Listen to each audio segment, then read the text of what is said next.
తినేసి వెళ్దామండి.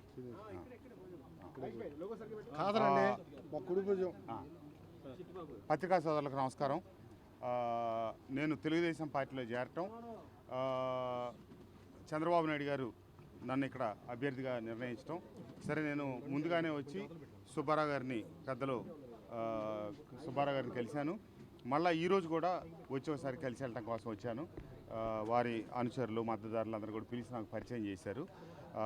సుబ్బారావు గారి నాయకత్వంలో అందరం కలిసి ఈ రాష్ట్రంలో చంద్రబాబు నాయుడు గారిని ముఖ్యమంత్రిని చేయటం కోసం, అభివృద్ధిని కొనసాగించడం కోసం, అట్లాగే పేదలకు సంక్షేమ పథకాలు ఇవ్వడం కోసం మేమందరం కలిసి పనిచేస్తాం.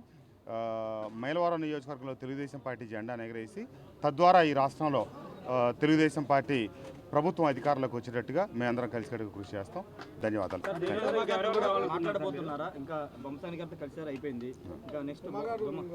అందరిని కలుస్తానండి. నాకేం వ్యక్తిగత విభేదాలు లేవు. అందరికీ మాకున్న ఎంత రాజకీయ విభేదాలే.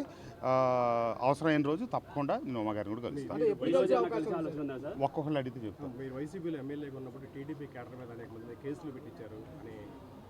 నేను ఎవరి మీద కేసులు పెట్టించలేదండి.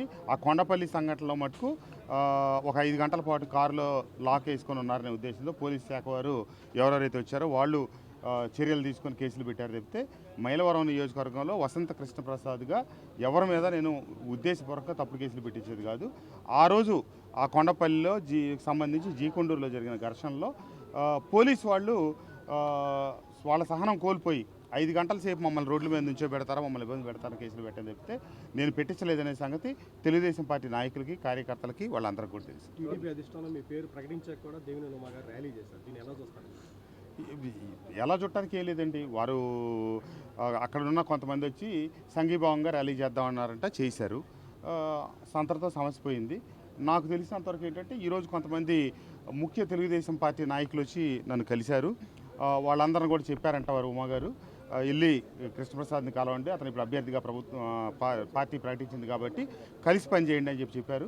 దాని మీదటే ఈరోజు నేను కొండపల్లికి సంబంధించిన చుట్టకుంట శ్రీనివాసరావు అట్లాగే ఆ బ్రదర్స్ అందరిని కూడా కలిశాను.